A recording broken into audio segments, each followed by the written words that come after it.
how to.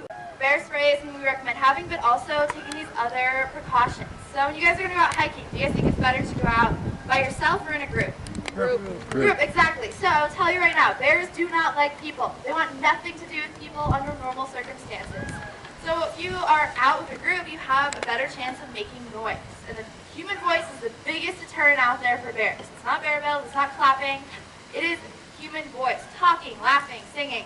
Whatever it is, it just alerts the bear that you are out there, and then they know to avoid you. Again, they do not want that encounter either. So by making noise, having a group, that is what is safe. Bears have almost never been known to encounter a group of at least 4. We recommend a group of at least 3, so does the National Park Service. Ranger Station or Visitor Center, see if there's been any bear activity in the area. If there has, take a different hike. Same with if you get to the trailhead and there's a sign posted there that says warning bear activity in area or closed for bear management.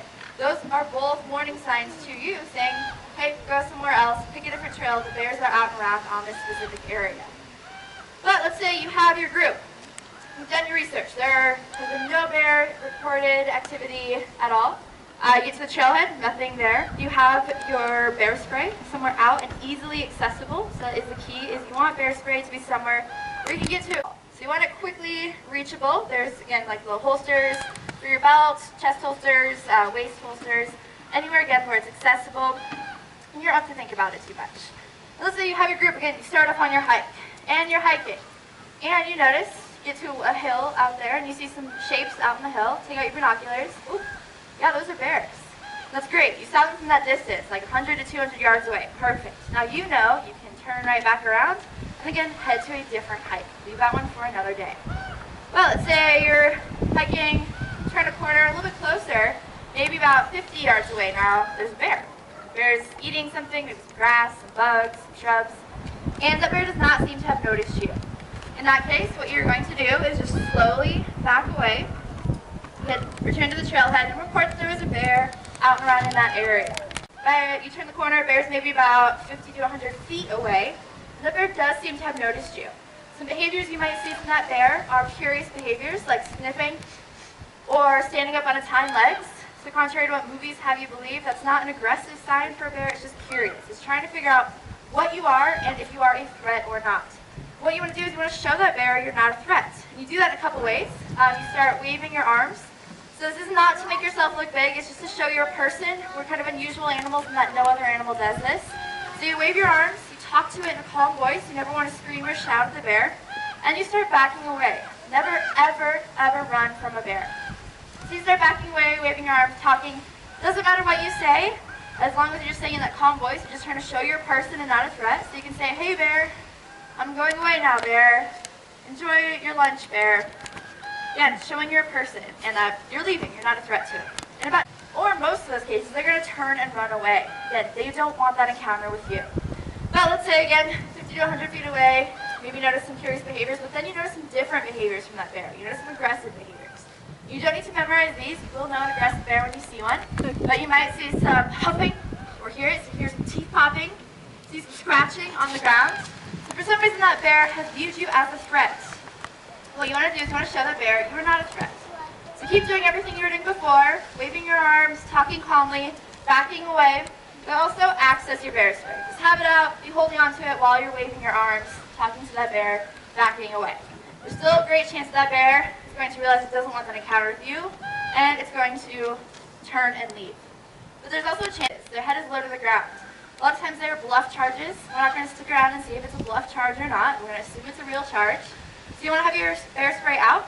And again, this goes 25 to 30 feet. So even though that bear is 50 feet away when they start running, you can still shoot that spray. It goes from here to where that bear card is right now. And you're aiming low to the ground, again, assuming their head is low to the ground because you want it to impact their head. And you pop the safety tab off. This is just to keep you from accidentally pressing it other times. And aim it low. And this container right here, this canister, this specific brand, has about 7 seconds of spray in it. Some of the different brands vary. You just want to know how much it has in it because you only want to use about a third of that. So I'm only going to use about 2 seconds of spray towards this initial barrier for the bear. Alright, so again, this is inert bear spray. It's not real, so it's not quite as heavy. Real bear spray will go from me to that bear cart, and it will hang out in an oil-based cloud.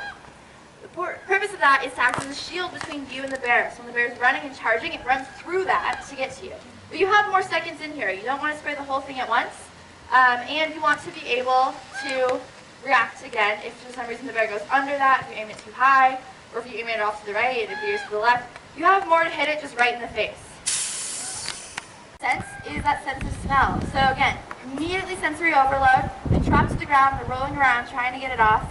That gives you about 15 or 20 minutes to get away. Not to take a picture of that bear. You are going to be leaving the area. Still not running though, that is key. Because running causes more problems than it solves.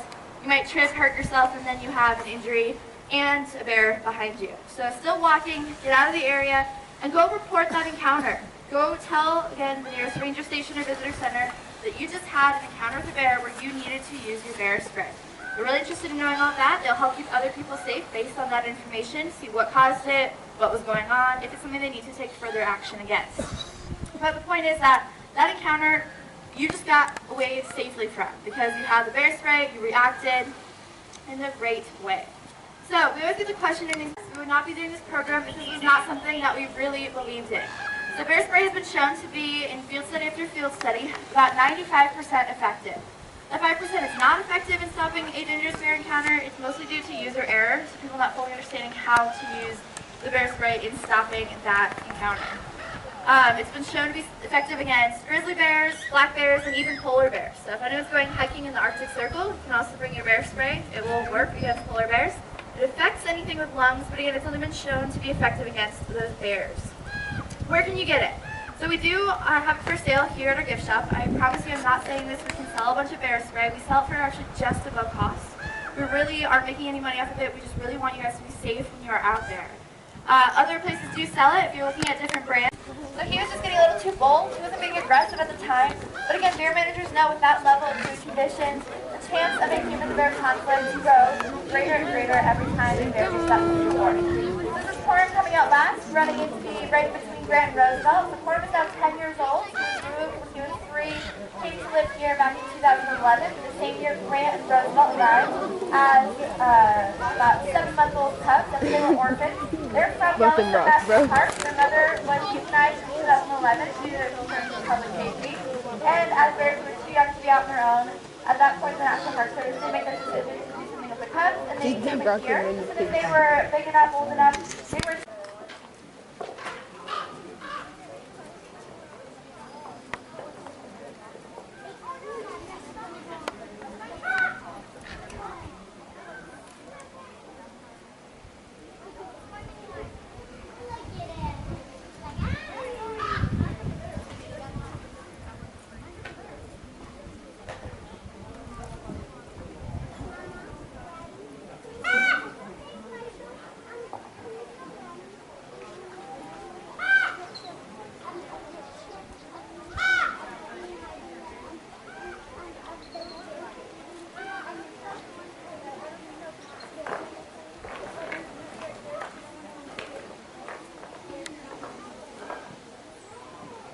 Look at those claws, man.